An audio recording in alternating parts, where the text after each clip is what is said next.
Good evening, everyone. It's 7 p.m., so I will call this meeting of the Westfield, Washington Township Board of Zoning Appeals to order.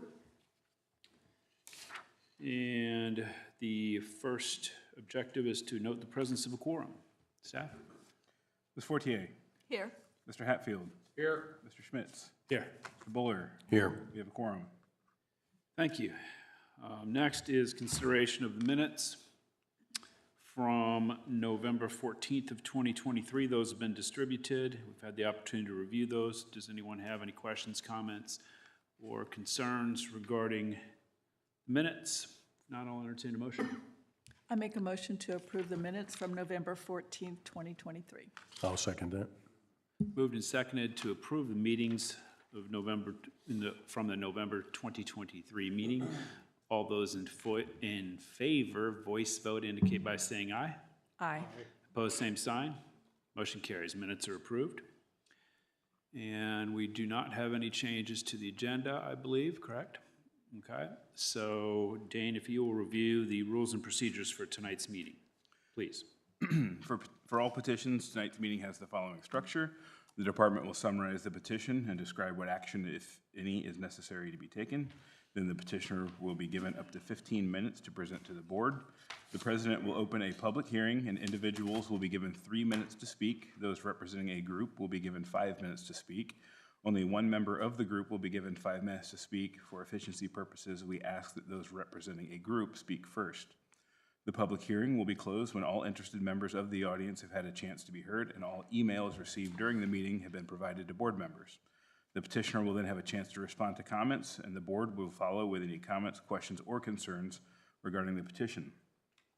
Please do not disrupt the proceedings in any way. If you need to have a private discussion, we ask that you please quietly exit the room. Please silence your devices at this time, and if you must answer them, then please quietly exit the room.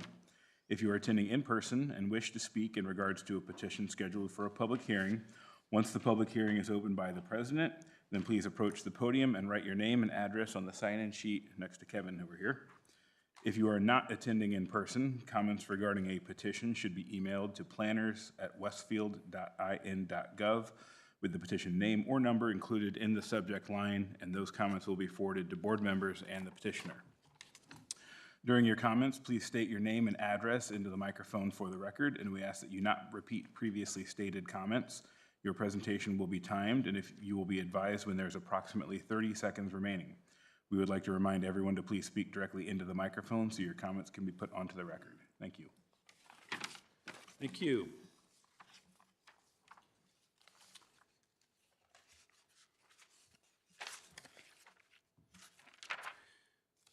First item on our agenda is 2312 VS 30 15868 Nocturne Drive. Teresa Arkawi,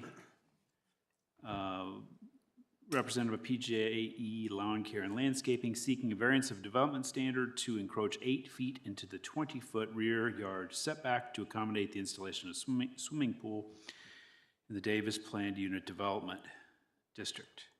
And Ryan is our planner, but somebody else is covering, I bet. Yes, Ryan is not present this evening, so I will be doing the intro there.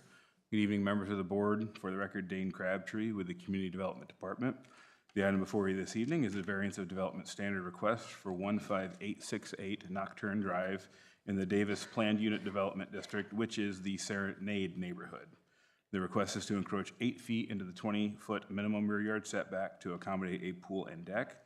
This item has been properly noticed and advertised, and the department has received a couple of public comments which has been provided to you this evening.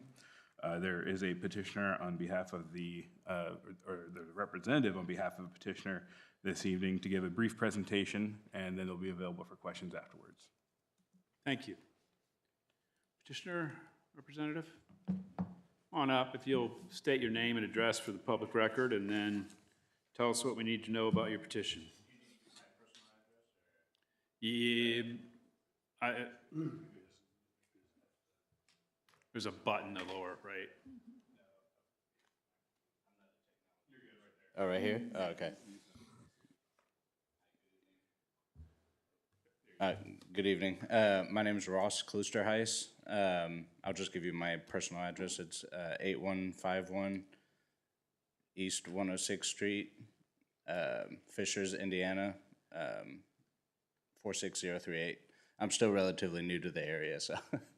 And it's apartment 11110. I'm here on behalf of Teresa Arcawi as the homeowner. We are asking to encroach 8 feet in the backyard.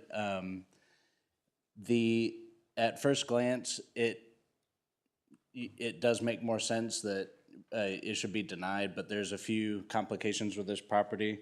And I don't know if you guys want to take a look. I have some 3D images and a site plan to show the easement. Sure, show us whatever you want. Yeah.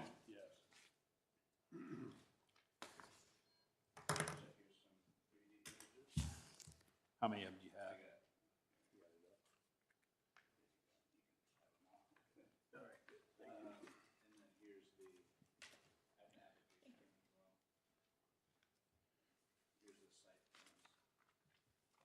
Yes. I think we have this in our materials. Yes.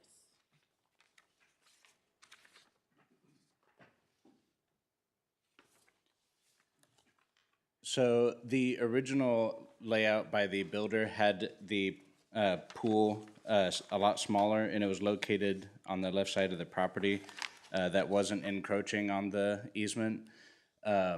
However, there is about a 8 to 10 foot elevation difference from the front yard to the backyard.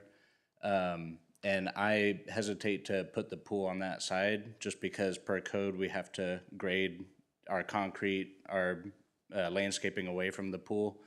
And we'd have to have a retaining wall on that side of the yard.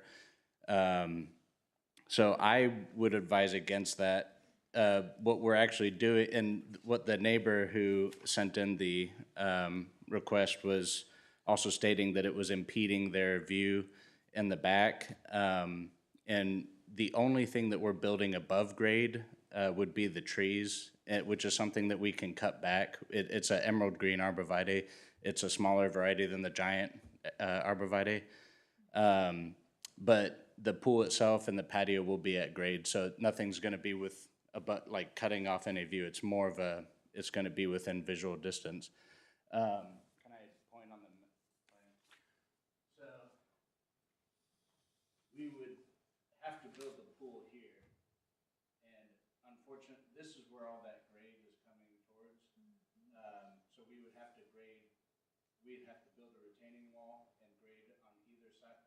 Well, it's gonna have to grade towards the neighbors, and we'll maintain some steps or something leading down to that pool as a secondary option if it's not approved. This is not a built-in kitchen, so that's not blocking any view.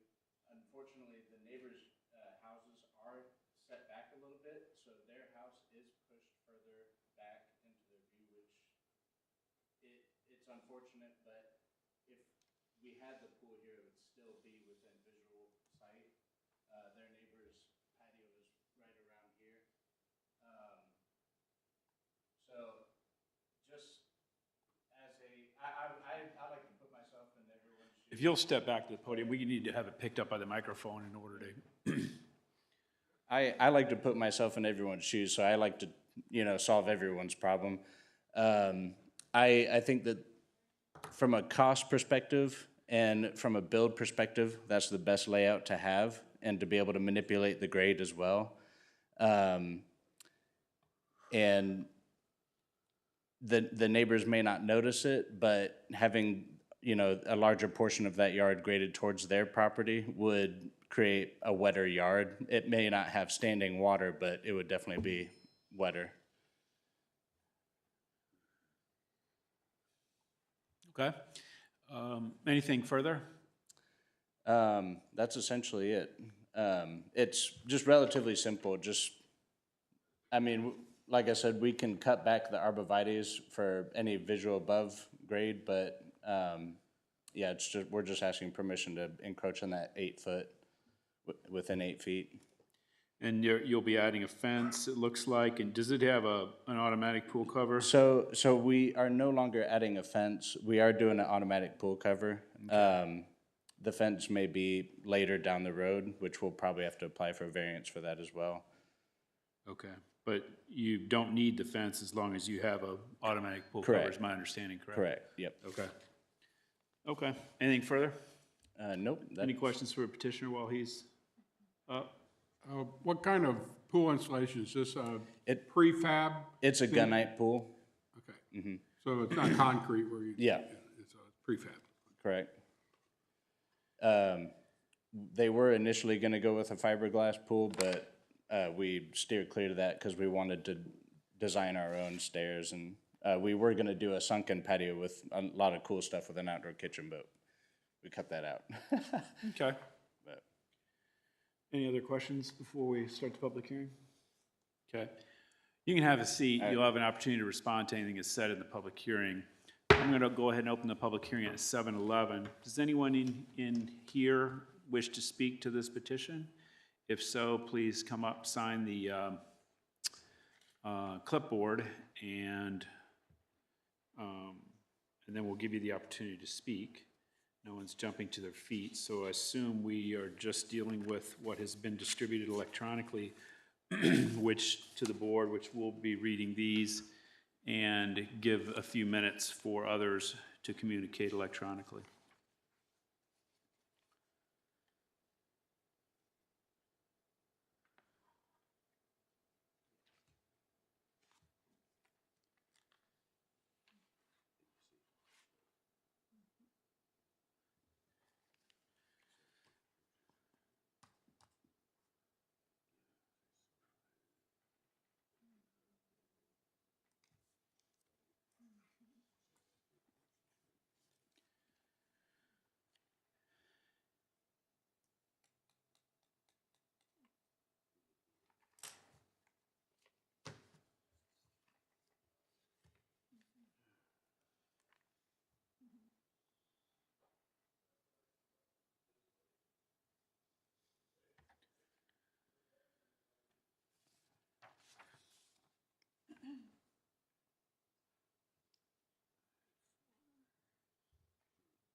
Anything? Okay, I'll close the public hearing at 7:14. And I'll note for the public record that we have emails printed for us from Mark Schrack and Mary Hudgens. And I'll turn it over to the board. Any questions, comments? Anything for the petitioner or staff on this petition?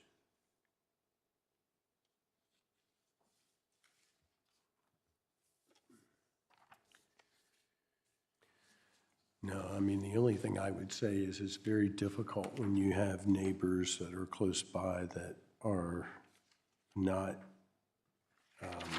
in agreement with what is being done or trying to be done. So that's a tough one. Russ, but the one thing that, when we consider these pool location variances, and they're pool location variants, the pool is a permitted use in the neighborhoods. There's absolutely no problem having a pool. That's not the issue. To the extent neighbors object about that, don't care, that's not within the scope of what we look at. It's purely the location of it. And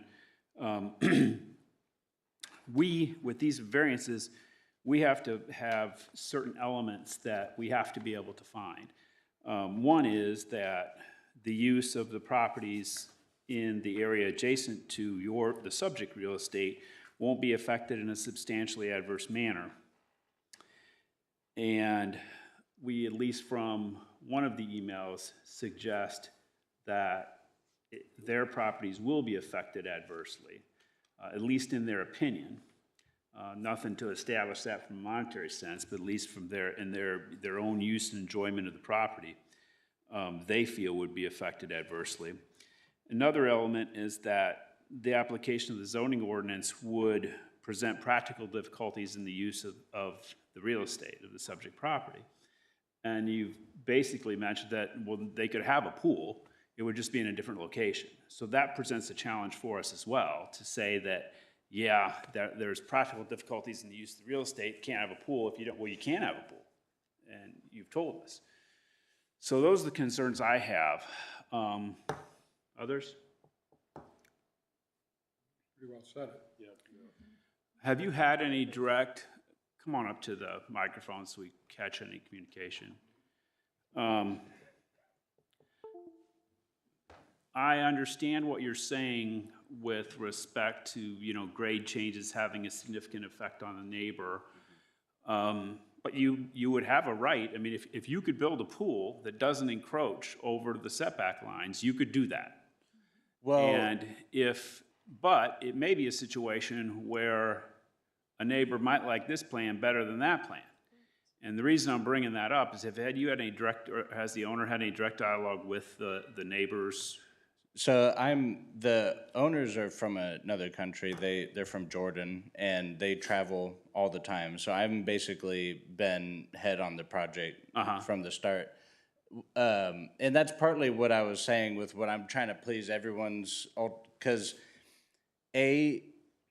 we could technically build a pool there, but it would be a lot smaller. So it'd be more like a swim spa versus, so it wouldn't be near that size, which isn't what the homeowners are wanting. So they would just disapprove of that right off the bat. And then the second thing is because the neighbor's house is pushed forward a little bit, my point is they're gonna see a pool regardless of whether we have it 8 foot past the easement line or right there. I'm just, what they're not considering is, because their main issue is the visual. It's not impeding, their yard, it's within their property line. I think the other comment from the other person said that they were worried it's in the common area, but it's not. It's within the property line. But regardless, either one it's more of a visual. And what I'm saying is it's still gonna be a visual push to that side. The difference is we're gonna have a grade, it's gonna change the grade, which is gonna push more water flow on their property. And they're gonna have a lot more, it may not be standing water, but it'll be soppy, So when you're talking about enjoyment of the yard, if they have kids, kids don't care about sight, they care about play, in my opinion. So I think that, I think to satisfy all worlds, I think that would be the best plan, to maintain the same grade so that the water flow can go directly straight back rather than stop at a point and transfer to the neighbors. And from a visual aspect, like I said, it's not above grade. We're not doing like a raised spa or anything like that. So the visual is at the base. Have you looked at rotating this pool 90 degrees? And maybe instead of 35 feet, 30 feet or 32 feet something, and see if it fits rather than being horizontal across the property? Well, that's partly my point, is that even if we still did that, so the easement is roughly 6 feet past those stairs, just roughly.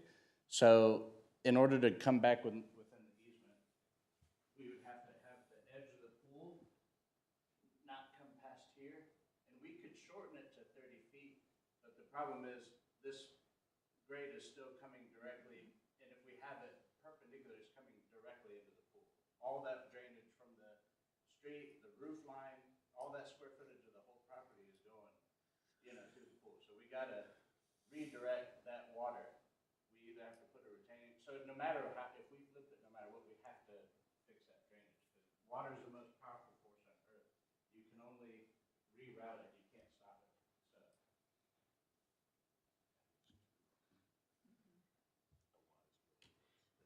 So a pool is flat. Yep. It doesn't stick up out of the ground, and you said you would have smaller shrubs.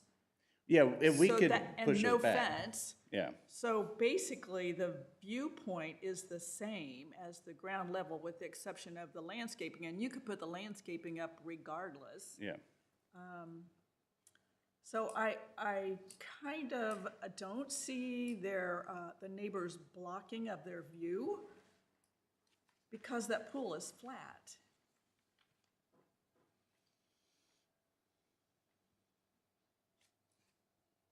Just a point that I noticed. I'm like, And like I said, I get the neighbor's side too, like, you're building a pool and you're gonna see it there. But my point is if it's within their right to have a pool no matter what, and if they did it correctly, it's still gonna be within sight. It's just gonna be more costly and could be potentially more of an actual issue for them rather than just sight. It would be more of a functional issue, so.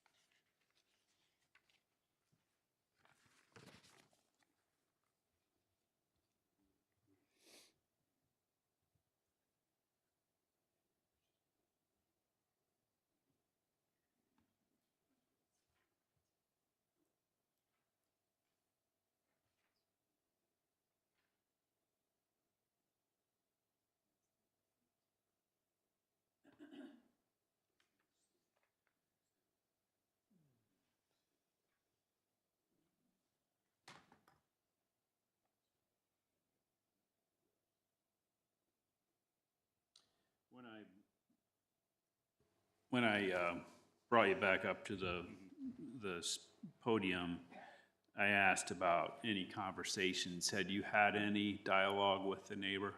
Nope. We just sent them the notice, Sure, for the yeah. request and all that, but I don't even have their phone number or anything.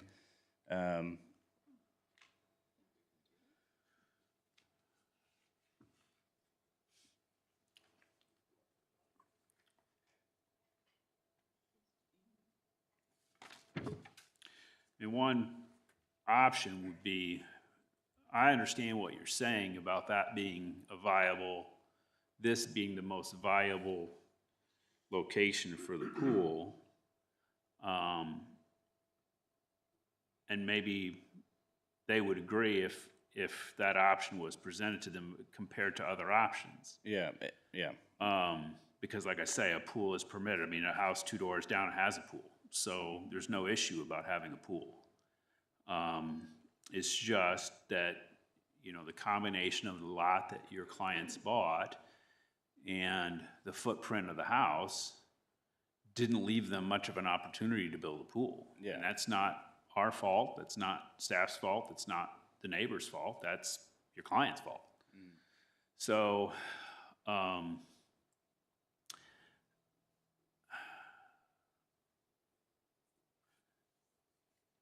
anything else to add, either, any board members? Would they be willing to continue till next month, go talk to the neighbors, see if you can convince them or sway them? I think that I can get in touch with them. Like, they're gone all month, so there's gonna be no contact with them for like a month, at least. I think if there's dialogue, it would be based upon your designs with the neighbor, not so much obviously you answer to your customer and what they want, but I know we as a board would feel better about this if objections from neighbors that are not completely unreasonable on their face, if those objections were or withdrawn, or, you know, if they acknowledge that they have, like this plan, your proposed plan, better than, you know, a secondary plan that you could do. Well, if I had the conversation with them and explained to them the other options, I mean, a logical person would say that they would prefer not to have any issues with their property. I mean, and from my perspective, you know, from a visual block versus, you know, a functional change, I don't really see the, you know, I see the more clear option in my mind, but I did know, so I've done this for about 10 years. I've been all over the country. I've worked in multiple different states in submittals. And one thing I know, because one person mentioned, you know, well, what do we do if all the other neighbors, you know, they got their submittals? I've run into that issue before. And the reality is rules change over time. I mean, just since I've been here, counties have changed rules, you know, multiple times in 2 years. So I think we have an approval. I think that's partly what these meetings are for, is to assess a situation and make the most logical decision. And I almost wish that the neighbors were here, just so I Yes. could show them, you know, the reality of, because it's within the homeowner's right to have a pool. So let's say we put the pool there, they're gonna be more furious that they leave footprints in their yard. So, Well, unfortunately, you know, you cannot speak for the neighbors. Yeah.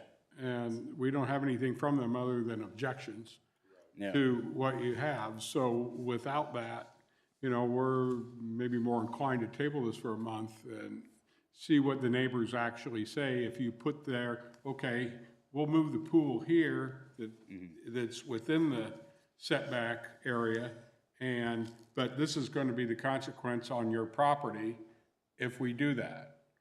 And, you know, maybe they'll see the light in your eyes and say, okay, well, this is better than this option. So what do I say if they say no to both options? That's the point Just I'm come trying back to and make. tell us that, report that to us, and then the board will make its decision. Yeah. But I guess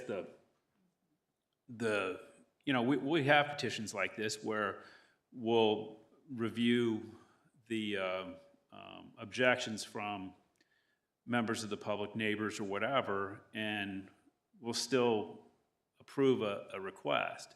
But here's one where, at least in my mind, they may have a reasonable objection. And given that, I'm not comfortable in just going forward with the facts as they are. Go Is ahead. there an HOA here? Yes, there is. Have they I approved this? Or? So I haven't been able to get approval yet because I haven't been able to get the homeowner's signature, and I'm not gonna forge their signature.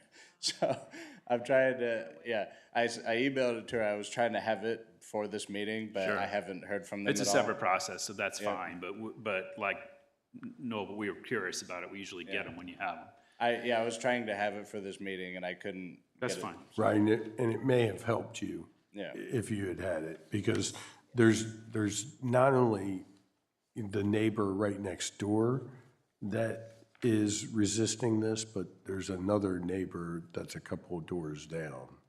So you got a couple of people, which kind of adds to the issue, Yeah. right? If it was just one, maybe, you know, but now you got two, and they're saying, you know, that it would block their view as well, so, yeah. I just think you have some homework, unfortunately, to do. Anybody have any, you know, open the floor for any motions, which could include a motion to table? That's how you would want that handled if we, yeah. Well, I just wanted to be clear on the verbiage. It definitely wouldn't block their view. It would be in their visual sight, but it wouldn't hinder. I mean, and their view is not necessarily the Grand Canyon. It's more of a pond, but yeah. I think what the board is Surrounded, suggesting yeah. is that this be tabled a month, get with the neighbor, see whether or not any conclusions can be made that they're more accepting of this plan and come back, because Right now, my guess is if this went forward with a vote, it would probably be denied. So to give yourself a month of homework to do and come back is probably in the best interest of your client. Sure. No, yeah, I'm happy to do that, so. Given that, does anyone wish to make a motion? I'll make a motion to table petition number 2312-VS-30 at 15868 Nocturne Drive until the next meeting in January. I'll second that. Motion by Noble, seconded by Jeff, to table 2312 VS 30. Dan, can you call the roll, please? Mr. Hatfield, Yes. Mr. Buller, Yes. Mr. Schmitz, Yes. Ms. Fortier. Yes. This motion is tabled until January. Thank you. And so, yeah, just get in touch with staff prior to the next meeting, and good luck working it out with the neighbors. Hopefully you can find some common ground. Thank you. Yeah.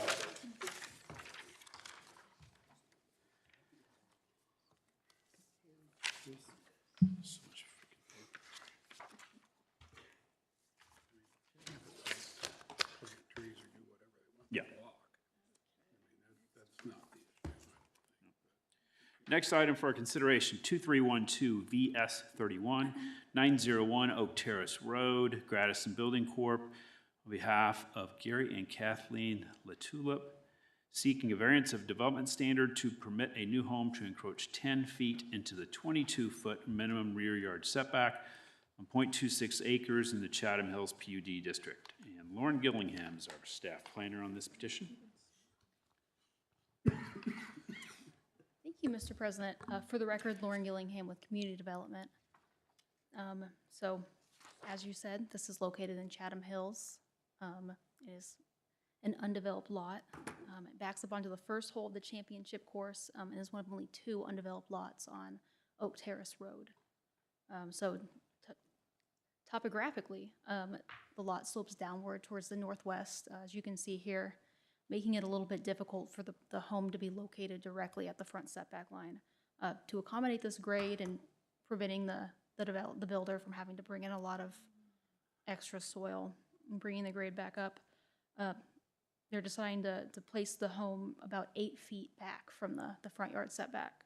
As a result of this shift, most of the covered porch is now in the rear yard setback. So even with this encroachment, the home will still be roughly 100 feet from the edge of the green and separated by that 50-foot landscape buffer that you can see. Yep. Yeah, this looks to be taken kind of in the spring. It looks a little bit thicker in some summer aerials. Otherwise, the proposal meets all other lot standards of our UDO and the PUD ordinance. And it has been approved by the Chatham Architectural Review Board. So this has been properly noted and is ready for a public hearing. I did pass out a public comment to you guys. The petitioner has actually spoken to that gentleman, Mr. Rayburn, and has the all clear that he's okay with it. Once I provided him some more information. But yeah, I'm happy to answer any questions. Great. Thanks, Lauren. Joe, you want to speak to this petition? Thank you. My name is Joe Gradison, partner at Gradison Design Build, Gradison Building Corp. Thank you, members of the board, for hearing this out. Challenging lot is the reason we're here. Topo lines kind of show it. You know, we represent the interest of our client, the LaTulips. They own the property, and the goal is to build them a house. They're empty nesters on an empty nester street where the average age is someone like myself or more. And so this grade coming down, imagine going to the mailbox every day, it's something. So if we can pull the house back a little bit, we get to mitigate that slope just a little bit. And that's very, very helpful. And yes, we'd be concerned about doing this and suggesting a variance in certain instances, so we have to believe in it ourselves. If you would go to the next slide back, go the other way for me, that one. It's about the relative location of this lot and if there's going to be any negative impact to anybody with their views down the golf course or such. As you can see, the Rayburns, who I have spoke with, and they are completely fine with this, are the most affected folks, and that's to the east of the property. The road to the west, you know, the views for the Rayburns to look at the road are not important views when you're on the golf course. So we're not taking anything away from them that is of value. It's kind of a soft little pocket, no man's land on the golf course.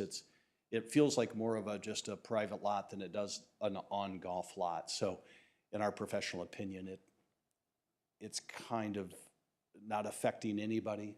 And yes, it is a request, so we do seek your approval for a variance, but we do have approval from the developer and the homeowners association. They're aware of it. The neighbor's good, and I'm here to answer any questions, should you have any. You shared the plans with the neighbor and just explained to him exactly what was going down. Okay. Yeah, ran through everything with them and covered all of it. Any other questions for the petitioner before we open the public hearing? I'll go ahead and open the public hearing at 7:37. Other than Mr. Rayburn's communication, do you have anything else, Dane? Okay, we'll give it a minute or so. While we're waiting, thank you with Lauren with the staff report. Having that topo was very helpful to be able to explain the predicament that the owners have and the builder has.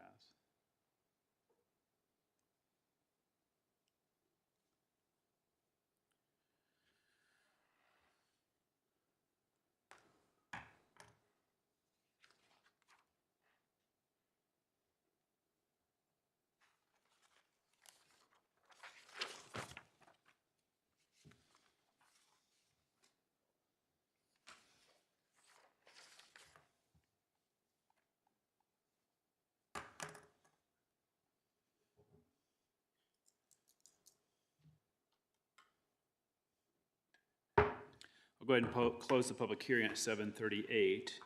Joe, in the staff report, there were recommended conditions. Just make sure they're pretty straightforward, but one is that any approval would apply only to the improvements per your site plan. So to the extent anything changes, just make sure the owners know, and then obviously your company knows to get with staff if anything changes. Yes. Okay. Any questions, comments, concerns? Not, I'll entertain a motion. I make a motion to approve 2312 VS 31 at 901 Oak Terrace Road with two recommended conditions: that the development standards variance shall apply only to the improvements shown in Exhibit 4, and that the petitioner record an acknowledgement of this approval with the Hamilton County Recorder's Office and return a copy of the recorded instrument to the Community Development Department. I'll second that.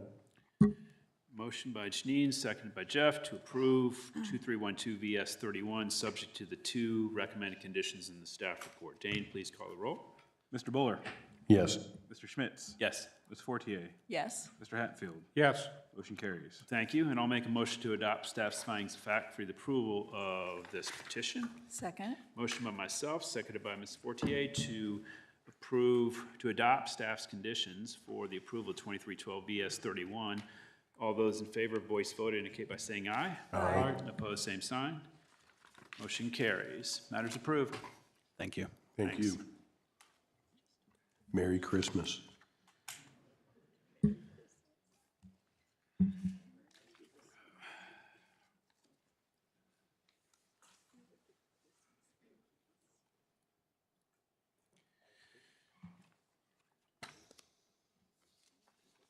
Final matter on our agenda is 2312 VU 13, 140 East 161st Street, James Myers, seeking a variance of use to permit a construction trade office on 1.65 acres in an AGSF1 district, and Dane is the planner on this petition. Good evening, members of the board. For the record, Dane Crabtree with the Community Development Department.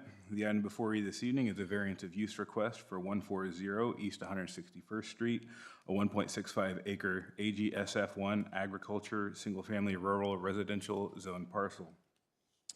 The request is to permit a construction trade office use on the property, which is not currently permitted and for which an active code enforcement case with this city is currently open.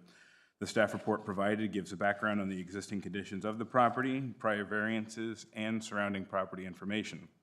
This item has been properly noticed and advertised. The department has received several public comments which have been provided to you this evening. In the event that the board is inclined to approve the variance, staff has proposed recommended conditions within the staff report, some of which have been proposed to be amended via the submitted public comments. In the event that the board is inclined to deny the variance, staff recommends tabling the adoption of findings until the board's next meeting. The petitioner for this proposal is present this evening to give a brief presentation, after which they will be available for questions. Thank you. Thank you. Mr. Myers.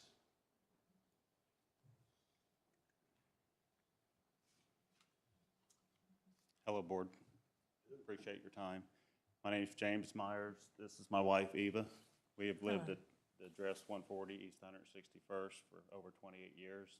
We've always run a small business, family business there, and we've never had a problem until Countryside come in, and we've had nothing but a headache from them. I've did everything I can to try to make them happy, but they keep coming at me in every direction with different things. And actually, I don't know if you recall, but the Butts had a business there.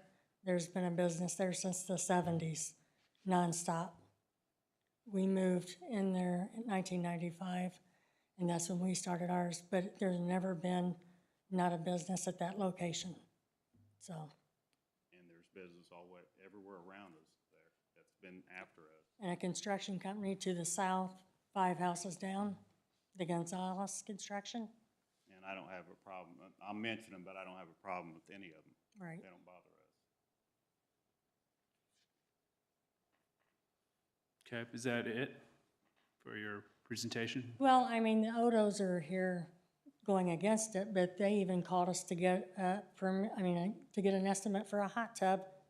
I mean, and as soon as they moved in there, they knew this was a construction company because they was talking about a swimming pool. They knew there was a construction company when they was building their house. They knew what was there. It was not a secret to them. Okay, is that, yeah, I mean, we're going to open a public hearing, then you'll have the opportunity to respond to anything Okay. that's said or communicated. Perfect. If there's nothing further, I'm going to go ahead and open the public hearing at 7:43. Anyone here wishing to speak, please sign the clipboard. You guys can have a seat. You'll have an opportunity to respond after the public hearing.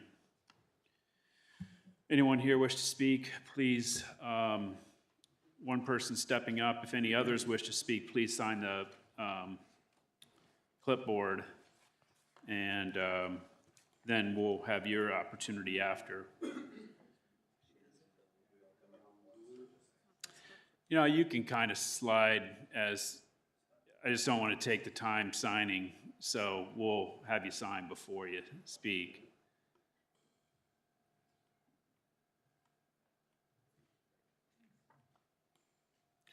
Then as you begin talking, please give us your name and address for the public record, please.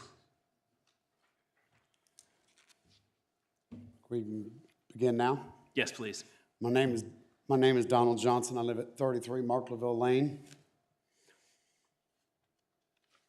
Anything else you need from me, other than what I want to say? No, yeah, go right ahead. Okay, well, I appreciate you giving me the opportunity to speak.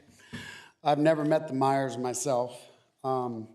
I do know that I was only given 6 days warning that this hearing, and I've looked that up, and you're supposed to have a minimum of 10 days warning.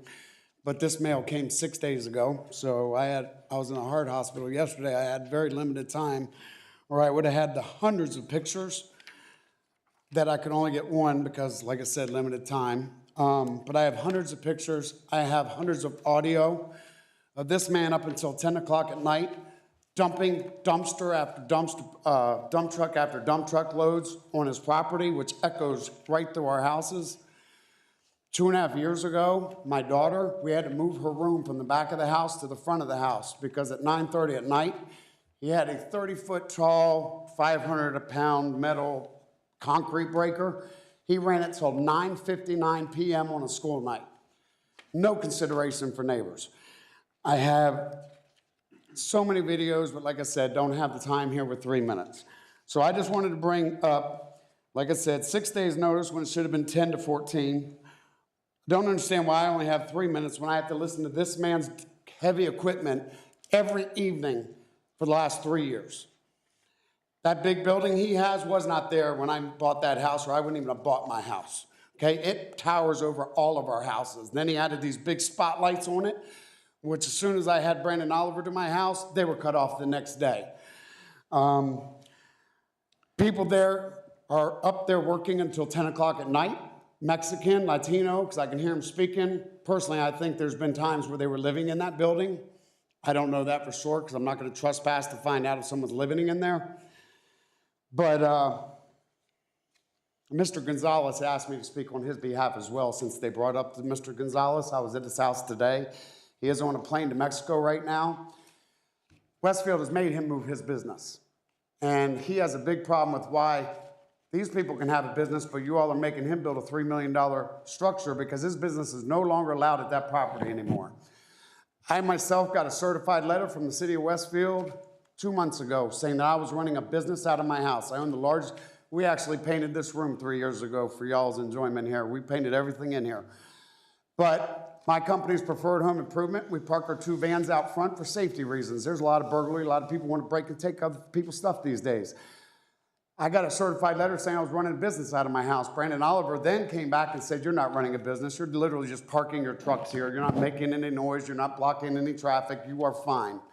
And he came to my house. When he came to my house, he walked in my backyard. Like I said, I have so many pictures and audio on my phone of this man, 9:30 at night. Have you ever heard a 400-pound dump truck door slam? Well, imagine that when you're sitting in your living room, when your recliner, half asleep from a hard day's work. You come up off the chair. Like I said, we moved my daughter's room to the front of the house because she couldn't live back there anymore. He's too loud at night. And I just wanted to share the problems that we already have, and all the other neighbors have problems too. And I've never spoke with these people or complained about them before, but I'm glad I had a chance to. Thank you. Thank you very much. Next person on the list. My name is Nina Huntsinger. My husband's here, Ed Huntsinger. We live at 29 Markleville Lane. We are slightly diagonal to that property.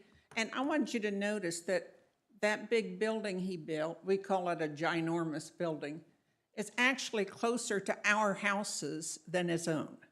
So that's why we hear so much. And we attended the virtual meeting during the, I think it was during the pandemic. We were in Florida when he needed a setback. Yeah. And at that time, he denied running a business there. He was told he couldn't run a business there, as I understand it from Brandon Oliver, and he denied that he'd ever run a business there.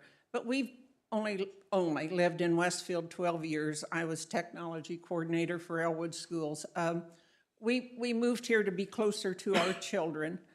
It's a retirement home. I'm 76, my husband's 78. We don't have to be up early, but yet we hear this noise that Mr. Johnson mentioned, and you can't help but be up early. One of our concerns is, why did that enormous building be allowed to be built in the first place? You know, if we had been notified, that would have been a red flag to us, because we know what's been going on at that property. Lots and lots and lots of dirt has been dumped. And you may not be aware, but the city of Westfield partnered with the HOA of Countryside and contoured it's actually the easement between the properties so that there would be a better runoff. In the common area to the west of us, there used to be a bunch of trees. There was a fence around it. It was low. we couldn't tell what was over there, but we had a lot of water back up in our yard. Syed had water in his yard, Otto's probably had water in their yard, when it would rain heavy. And when we've talked to our HOA and the Westfield, we were concerned of mosquitoes, you know, because we couldn't see down in that low part to see what was there. So they came back, they looked at it, and realized that that needed to be dug up and expanded and contoured.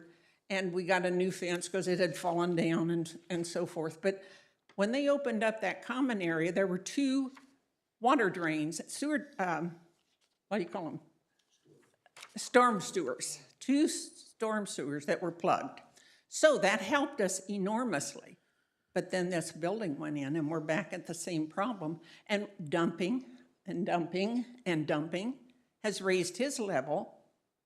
And now we have the water runoff again. And we're not sure where all that comes from. It looks like maybe he brings it in from his job sites because it's his trucks. It's a lot of noise dumping, a lot of noise him moving it around, and we're not sure what's in all of that. So it's a concern on our part, what runoff are we getting? Those are the main things I'm going to talk about rather than reiterate, but it does affect, we don't even hardly use our backyard. I wish you could come and look and see what we have to see. It's debris in that yard. There was a stack of concrete slabs at one point, yay high. There's been all sorts of debris. Last night he was out there at 7:30 trying to move that because we were having this meeting, I assume. Oh, you're going to take that up to him? I appreciate your time and listening, and I'm going to turn it over to someone else. Thank you. Next. Dane, could you, it'd be easier if you went to, it's like page 15, 16 of this exhibit. Yeah, the one above. Okay. My name's Keith Otto. I live at 25 Markville Lane, directly behind, north of the Myers property. I will be as quickly as possible in 3 minutes. There are so many concerns I can't go over in 3 minutes, but within the 3 minutes, I would like to point out a few things. First off, the structure. This is the structure Nina was just talking about. If you go to the next slide, this is our backyard. It's lit up like a ball diamond. Like Nina said, we were never told this monstrosity of a building would be put there in the first place. It's 5,000 square feet. Their residential area is 2,500 square feet. It's my understanding that their place of business can't be 50% bigger than their residence. It's 4 times bigger. As you can see, the lighting, like Don was talking about, that is turned off now. It's great. They suggest shielding it. I don't want it shielded. I want it removed. There is absolutely nothing between the fence line, that is our fence line right there, and his building to be lit up like that. We just want them removed. Also, if you can go to here, that's our property line to his building. It's approximately 30 feet. I don't know what I'm not a lawyer. I don't know what the zoning is. As far as a business building to a residential area, the little research I've done, it seems to be 40 feet. Like I said, this is approximately 30 feet. You can also see all the equipment there that's been stored there for 17 years. Mrs. Meyer said we've known for 17 years what's been going on. Maybe 15 years. I've tried to get along with them. We've raised our family. We've been there 17 years. We want to get along with our neighbors. But like I said, for 17 years, we've had to constantly hear this. And then this monstrosity of a building goes up 3 years ago that they've been working on constantly for 3 years. And you get to see what our backyard looks like. If you could go back to the lit up. Sorry.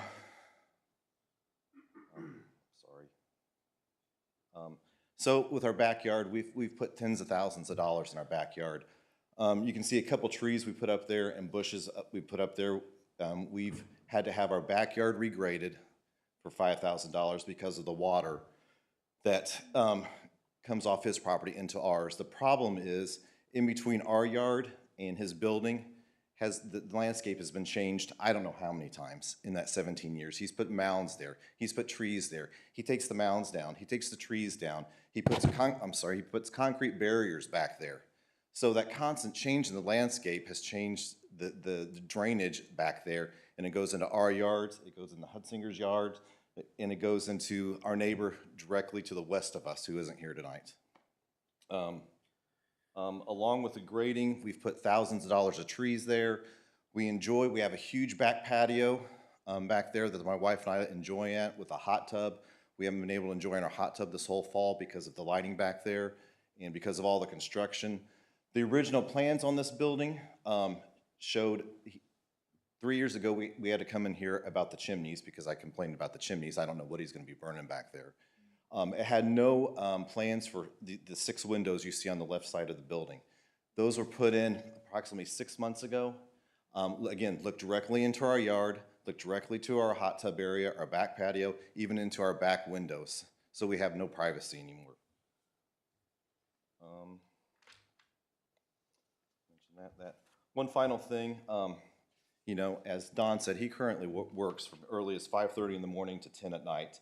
Weekdays, weekends, and holidays. He's proposing to work, I believe, 7 to 6 p.m. Monday through Friday, 8 a.m. to 6 p.m. Saturday and Sunday.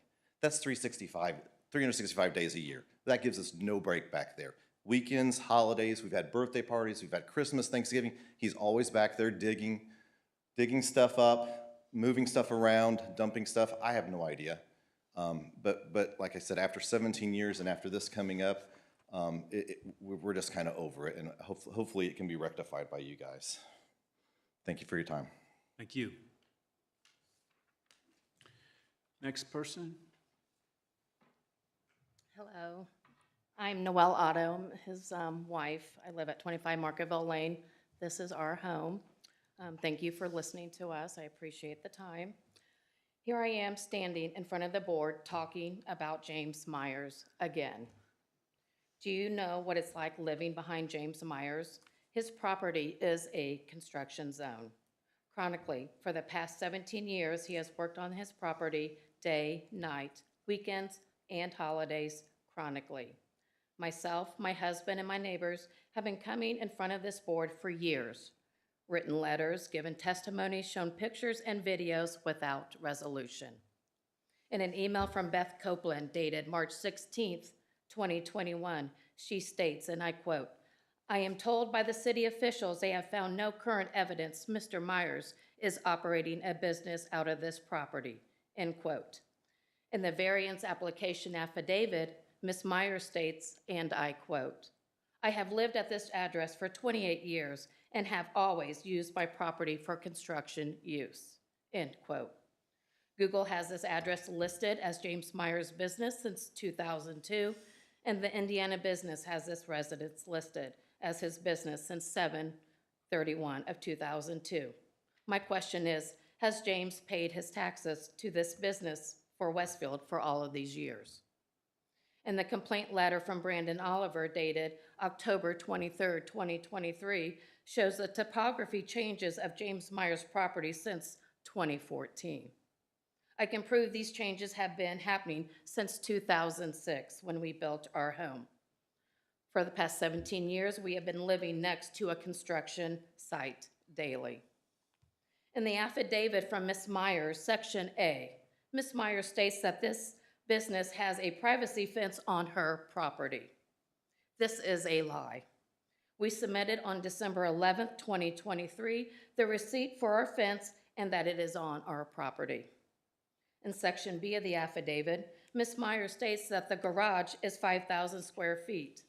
The private residence is listed at 2,500 square feet.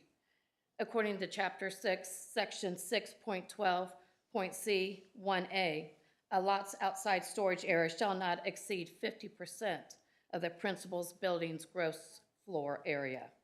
The garage that is within 20 to 30 feet of my property is greater than 5,000 feet on the first floor. In Section C of the affidavit, Ms. Myers states that we knew it was a construction business. The truth is that our realtor told us that this land was agriculture, which is true then and now. Again, which James Myers are we talking about? Does he have a business on this property or not? James Myers changes his story every time he is in front of this board. In Section D of the affidavit, Ms. Myers states, and I quote, "If they were so concerned, they should have shown up to the hearing and did not," end of quote. Please note that we have sent in multiple emails, shown up in person and virtually on these board meetings. If alone you just look at the changes in the topography since 2014, this supports that this property is a construction site. Since 2006, we have been living next to a construction site. Our concern is, what has James Myers buried under all of that gravel? We have photos, we have videos, eyewitnesses of James Myers moving debris from one spot to another with his backhoe for years. The constant noises, beeping, dumping, building, demolishing buildings at all hours of the day, night, weekend, holidays has to stop. What is he disposing into this ground? We have had enough. We are living next to the construction site, and James is not above the law. Please do not zone this property as commercial. Thank you for your time. Thank you. Anyone remaining on the list, Kevin? Anyone else wish to speak to this petition that's present tonight? Any electronic communication come in?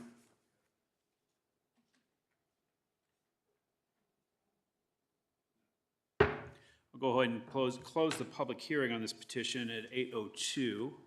Mr. Myers, Mrs. Myers, do you wish to respond to anything said at the public hearing? You do have that opportunity. Didn't you receive a letter from the neighbor to the east of us, Shannon Stewart? Letter was provided to the board. And also, when they're talking about the drainage, I believe Westfield came out and did a survey on that and proved it was not coming from our property. If I'm correct on that, yes, they did, when they was complaining. And, well, it's not coming from our property. It was the property to the. And I do have a picture of our property, We can't actually. speak to that, we don't know. It's- This is new information. They knew there was a business there. He's not out there till 10 o'clock at night. He's not out there at 5 in the morning. Enough. You've had your You're talking. opportunity. You had your They have an time. opportunity to respond. Don't direct any comments to them, direct them to this board. Okay, sorry. Anyway, he doesn't even leave the house till 7 o'clock in the morning to even go out the back door. So why they're saying 5 o'clock in the morning is a total lie. It's a lie. He goes out the back door at 7 o'clock every day. So that's a lie. And he's not out there banging stuff at 10 o'clock at night. That's a lie. We're in bed at 9 or 9:30. These lights that they're talking about, they sneak on our property all the time. There's footprints there now. They're legally coming on our property, trespassing, taking pictures. I have pictures of our property that looks beautiful. And if they would have said anything about the lights, they would have said, I would have. And the lights shoot straight down. The They- picture they took, snuck over there and took, because their footprints are there going right to their house on our private property that they keep doing, they're shooting straight down. The way they took the picture makes it look like it's going to their house. I promise you, they're shooting to the ground. And if they would have been bothering, I don't need the lights Yeah. back there. Look, keep in mind. They're not keep big in- bulbs, they're little bulbs. Keep in mind, your petition in front of this board relates to the use of the property for a commercial purpose. It doesn't have to do with lighting. I mean, some of the standards do, some recommended conditions, but it's a use issue. We're not here to talk about lighting, but go ahead. I mean, the lighting is not a big deal. We can take the lighting off the back. But when she says their fence is all the way around, that's a lie. Their fence falls down and their dogs are in our yard constantly. Their fence is constantly falling down. I mean, their dog has been in our yard at least 6 times in the last 2 months. And then she brought up the chimneys, which was a really good point. She did not make it to that meeting. We were here because they were complaining about chimneys. They thought he was gonna burn combustible stuff in the chimneys, which And I'm not it's a burying- fireplace. And I'm not burying anything. There was a mound out back that I took out that I was just gonna put all grass behind the building. It's all flat I'm gonna put a ground. few trees, but all that dirt come from that building when I dug the footing. And all that dirt is gone now. And I do have pictures that shows the front of the driveway on my phone, if you wanna see them. No, that's, at least, Okay. I mean, no, that's fine. We'll go with what you've presented. Anything else that you wish to bring to our attention or respond to? No, I'm not trying to do nothing to bother nobody. If they said that, hey, you're out there making noise on the weekend, I do work around the house on the weekends when I have time, but if they said anything, and a few of the times that I've noticed them in the backyard having a party or whatever, I wouldn't do anything those days, and they know that. I'm not that type of person. I'm not gonna bother them. I'm not there to bother anybody. I'm just there to raise my family. We were there first. I'm not there changing anything. They come in, they're thinking they're gonna control my life. While you're at the lectern, I do have one question for you. At the 2021 hearing, I recall you alluding to the fact that you did not operate a business on this site, and I went back and listened to the hearing today just to make sure my recollection was correct, and you mentioned even that if you ever would start a business on this site, then you would come back to this board for a variance. So I was surprised to learn that right in your petition, in your materials, in your testimony, you've said you've had a business there the entire time. I moved it for a couple years, and I rented a building down in Carmel, and then they tore down that building, they sold the land, and then that's when I just moved my stuff back. But you've said you've had it the entire time. I mean, that's your Well, I testimony mean, tonight. For a couple years, I mean, that. We I did had, move we had stuff. commercial stuff on the property still, the not, trucks yeah, was I always mean, there. yeah, I mean, we wasn't physically running it out of there, but there was still construction stuff on the property for Okay. the whole 28 years we've been there. Yeah. Well, it was very clear that we were led to believe differently in the 2021 hearing. No two ways about it. Thank you, though, for the explanation. Anything else from the board? Questions for the petitioner?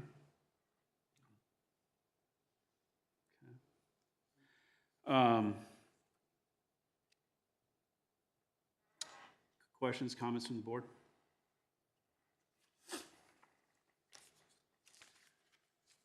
I'll go ahead and start. Did you raise your hand?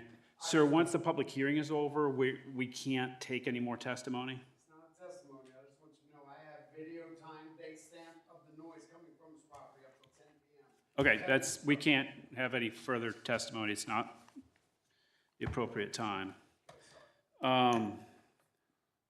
My concern is that, as I mentioned in one of the prior hearings, prior petitions, we have certain findings that we have to make, certain elements of your petition that we have to find favorably for. One is that the use and the value of the properties adjacent to the property included in the variance is not affected in a substantially adverse manner. And the proposed use, the building, what is the thing called? Construction, the catch-all term, construction trade office use, and that's designed for an industrial district. This is not an industrial district. To me, it's not a leap to say that having that commercial use on this property would affect the surrounding properties in a substantially adverse manner. A second element that we need to establish is that the need for the variance arises from condition peculiar to the property involved. It's not the case. The need for the variance arises from your wishes, what you choose to use the property for, not any condition of the property, other than the mere size of the property. And you knew that obviously going in. It's not even AGSF 1 compliant as a under 2 acre lot.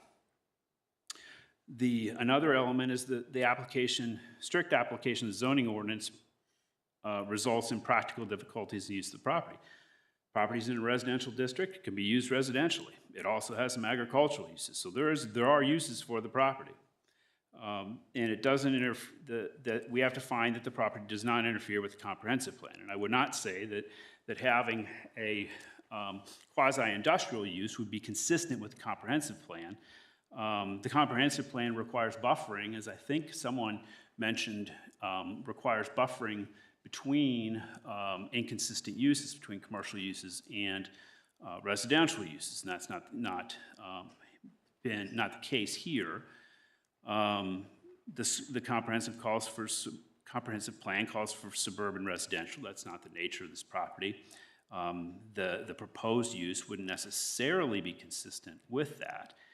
And you you mentioned that you've had this business all these years, and when Countryside was developed, had you come before this board at that time seeking a variance to do what you were doing as a business and got that approved prior to the development of the neighborhood, then that would be a different story in my mind, because then you would be operating in compliance with local ordinances, and then any neighbor who chooses to buy next to you has the opportunity to be aware of that and investigate that, see what you are authorized to do, and make their decisions on whether they want to buy next to you or not. They didn't have that opportunity here. Anyone else? I agree with what you say, Dave, and I do recall too during the meeting in 2021 that you said that building was going to be used for personal use, for sort of a man cave, and not for business use. So I'm kind of surprised that this is coming before us today, especially with that building. So that's just my comment on that. Dave, just because there is a variance approved for the same use in the area, would you want it doesn't have to be you, it could be anyone, and it was approved by this board, would you mind speaking to the Gonzalez construction variance and how this may or may not differ from that? I'll speak and others can chime in. With Gonzalez's variance, number one, there was no testimony opposed to it. Number two, he has a very similar size property, but his surroundings are very different. They've got the airfield to the south of it and some properties some distance away. I don't know to the extent to which he has outdoor, I know he has outdoor storage and has some trucks, but we literally never had any comments negative about it, only positive comments. And his initial variance request was approved, and it's been extended at least once, maybe more. Basically, anytime he's sought it, it's been extended. And we've not had, testimony. Again, we have findings that we have to make, and if we receive testimony that is contrary to those findings, then, like we did in the earlier hearing and as we have with this petition, then that gives us pause for consideration. Can we say that these elements are established when we have testimony to the contrary? We didn't have that testimony with Gonzalez. Never have, in at least 2 or 3 opportunities. So anyone else, you guys have been around for those? No, I would agree with that. Yep, and they agreed to add some buffering, even though there wasn't anybody that said anything about it. That's my recollection. Anyone else? Wasn't here for the Gonzalez. I have the same recollection, and I understand too that he is currently looking for another business site in Westfield. And I know it was alluded to in someone's comments that he doesn't have the right. As far as I'm concerned, he has the right through 2024. That was with his petition, correct? There's been nothing done about that, is there? The variance is valid through 2024, and I can confirm he has selected a site and owns property in, I believe, the South Park Industrial area or something. But everything is- Something similar. He's in good standing with that site, correct? Accurate. Yeah. No code enforcement. Nothing that I, pardon? Active code enforcement. Okay, and that was my understanding as well. So to me, it's a very clear distinction. Anyone else have anything to add to the consideration? No, I would just say, James, I know you're a good businessman. I know you do good work. I have clients and neighbors that have used you, and I would just say, you've got neighbors that, are not happy. And If they would've just said something to me, I mean, I could've took They're care the of it. kind of neighbors you can't make happy, honestly. yeah, You're Well, I always think gonna you have have a a complainer. site that it would be a site and a scope of what you've added to your property that is gonna be very difficult to make anyone happy that's living there. Well, I mean, the So- neighbors on both sides of us have no problems. They're in the back of us. I mean, I would there's- see if it was the people on the They're sides. the ones most affected by it. The properties next door to you aren't living there. Oh, but yes, they're getting ready to move right in there. Shannon Stewart, she owns both them properties to the east of Well, us. regardless. Right? Yeah, they're I getting mean, ready to move in both it- them houses. It's a relatively small parcel, and the scope of what you added is very intense on neighbors to the north. So I understand where they're coming from, and I don't think anyone who would live on that side of your property would be jumping for joy for what's there. What to look at a brick building? I mean, I it's mean, not like it's a that's- metal building. I mean, it's a Right. nice building. Yeah, it does look very nice from what I see. It's just a matter of whether no one's questioning your right to do business and that you do good business and so forth, and we're pleased to have you doing business in Westfield. On the other hand, this doesn't appear to be the best site for it.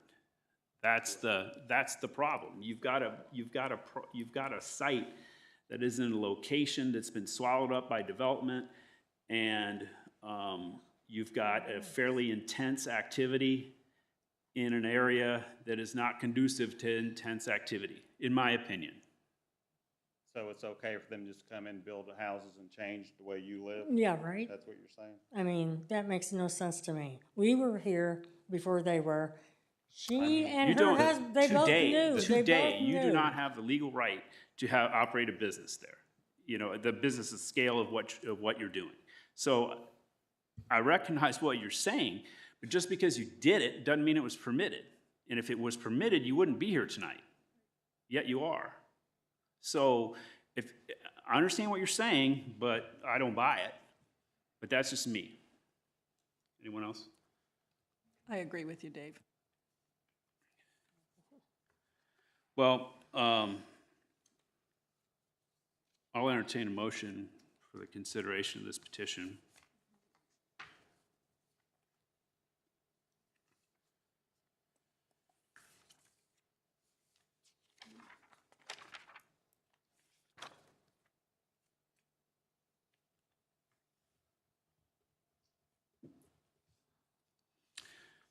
Hearing nothing, I'm going to go ahead and make a motion to deny 2312 VU 13. I'll second. Motion by myself, seconded by Ms. Fortier to deny 2312 VU 13. Dan, can you call the roll, please? As a reminder, this motion is to deny, so a yes vote is to deny. Thank you. Mr. Schmitz? Yes. Ms. Fortier? Yes. Mr. Hatfield? Yes. Mr. Bowler? yes. Motion is denied. Thank you, and I will make a motion to table consideration of findings of fact until the January meeting of this petition, of this board. I'll second that. Motion by myself, seconded by Jeff, to table consideration of the minutes, of the adoption of the findings of fact for the denial until the January meeting of this board. Jane, can you call the roll, please? Mr. Schmitz? Yes. Ms. Fortier? Yes. Mr. Hatfield? Yes. Mr. Bowler? Yes. Findings of fact have been tabled. Thank you. That's it for tonight. All Thank right, you. thanks.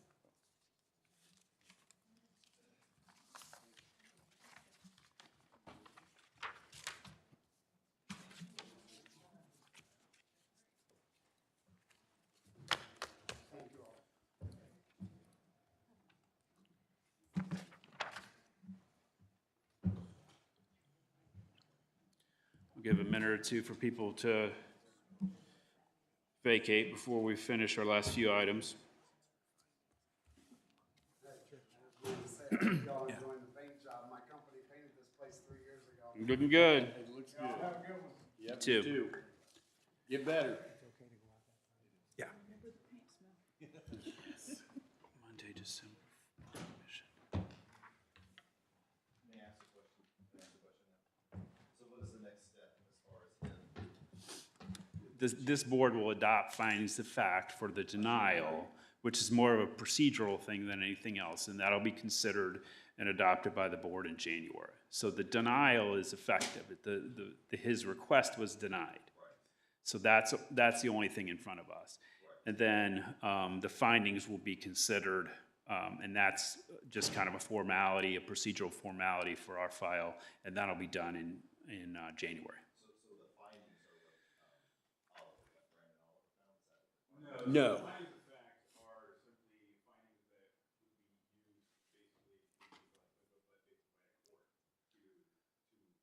Right, if he's found to operate a business out of there. Well, the elements that, if you look in the staff report, for a variance of use, there's 5 elements.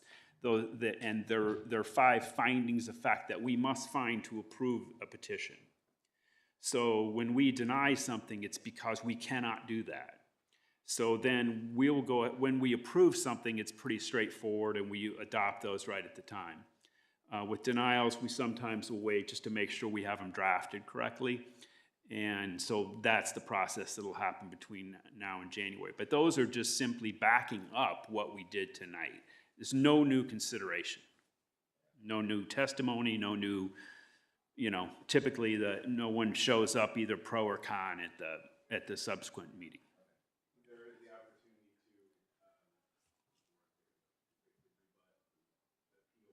Yeah, he has appeal rights, sure.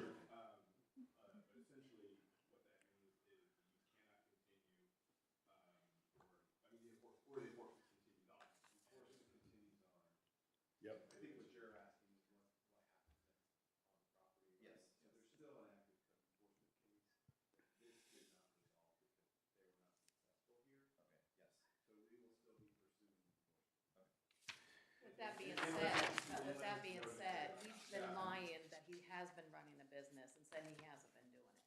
So he will continue.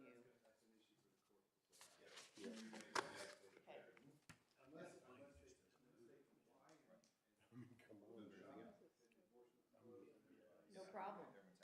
No problem. Thank you. Thank you. See you, Keith. So next item on the agenda, Plan Commission liaison. Plan Commission did meet on Monday, December 4th. Quick meeting. We had a consent agenda item for the Lions Club addition and add-on to the facility they're using on 169th Street. And that was approved. And the Spring Mill Center PUD, the State Road 32 and Spring Mill Road, it was basically a sign package to amend sign standards for that community. It's on the northeast corner of it's where is it? What is? Wawa. Yeah, Wawa's gone, and there's a credit union that's is in there now. Yeah. So anyway, that was approved, sent to council. I assume the council approved. And that was it. It's always exciting when the police show. Yeah. Made me a little scared. Yeah, I was Like, where's that button at, Jeff? right. You know where.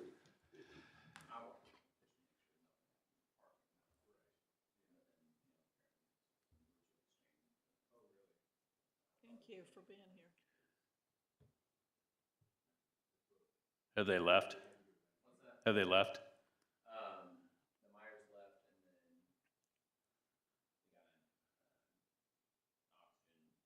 leaving about the same time. Okay. I wish they had not. Yeah, Yeah. Well, thank you for being here. yeah, Appreciate it. absolutely. Appreciate what you guys do. Thank you.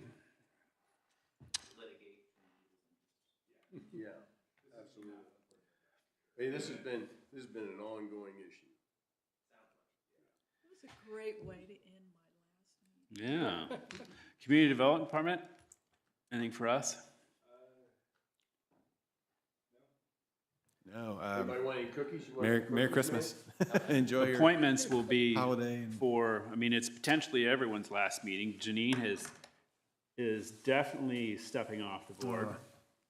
So thank you for your service all thank you these for your years. service. Thank you to staff for everything you do to help us be prepared for these meetings. And if Beth's still on the line, Beth and Ashley for council, appreciate your assistance. Thank you to all board members. And I don't know that any of us will be back, but if we are, but regardless, thank you. Appointed for 4 years.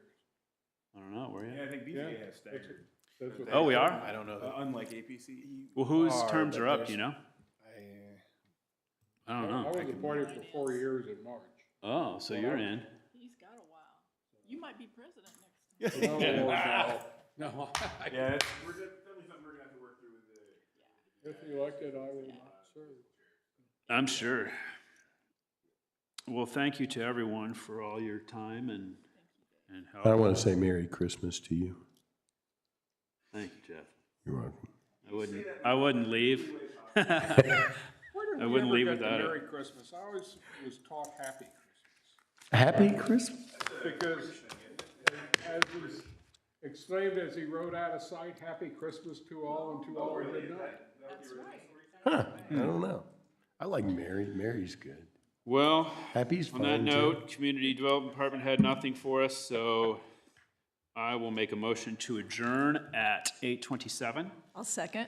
Moved and seconded to adjourn 8:27. All those in favor, voice voting indicate by saying aye. Aye. Opposed, same sign. Motion carries. We are adjourned. And Merry Christmas.